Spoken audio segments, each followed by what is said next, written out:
Depuis 7 ans, le colloque de l'Institut Iliade s'est imposé comme le rendez-vous incontournable des Européens debout, orchestré autour de thèmes essentiels à notre avenir, l'avenir des Européens, l'écologie, l'éducation, les frontières, l'esthétique ou encore l'économie.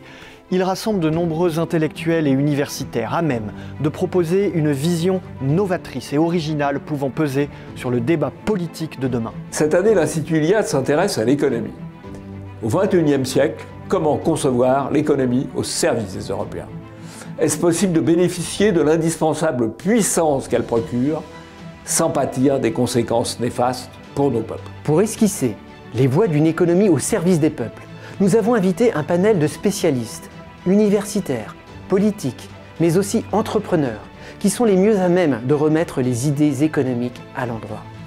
Ferenc Almassi, Alain de Benoît, Charles Becbédé, François Bousquet, Jean-Yves Le Gallou, Pascal Gauchon, Elisabeth Lefebvre, Marion Maréchal, Véronique Monvoisin, Elena Perrou, Olivier Rey, Jean Hubert, Philippe Schletter. L'économie n'est pas un gros mot.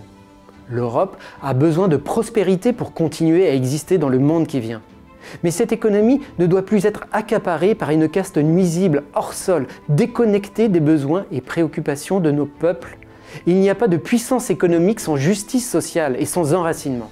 Contrairement à ce qu'on cherche à faire croire aux Français, l'économie n'est pas neutre. L'économie est le lieu de conflit, le lieu de combat, d'affrontement de puissances.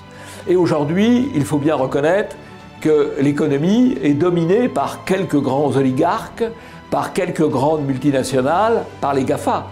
Et la vraie question, c'est comment remettre l'économie au service des peuples, comment remettre l'économie au service des Européens. Concrètement, la civilisation européenne n'aurait pas été ce qu'elle est sans la puissance économique. Pas de renaissance européenne sans l'apport des communautés médiévales. Pas de seconde renaissance sans celle du mécénat des princes. Nous appelons à une nouvelle renaissance européenne qui devra s'appuyer sur de la prospérité économique, un champ à investir au service des peuples. Chers amis, au moment où l'on nous voudrait toujours plus isolés, confinés, il est temps de se rassembler. Retrouvons-nous ici, à la Maison de la Chimie, autour des dernières publications de l'Institut Iliade. Vous y découvrirez également les nombreux auteurs que vous connaissez et appréciez lors de dédicaces, et enfin, les nombreux stands d'artisans enracinés.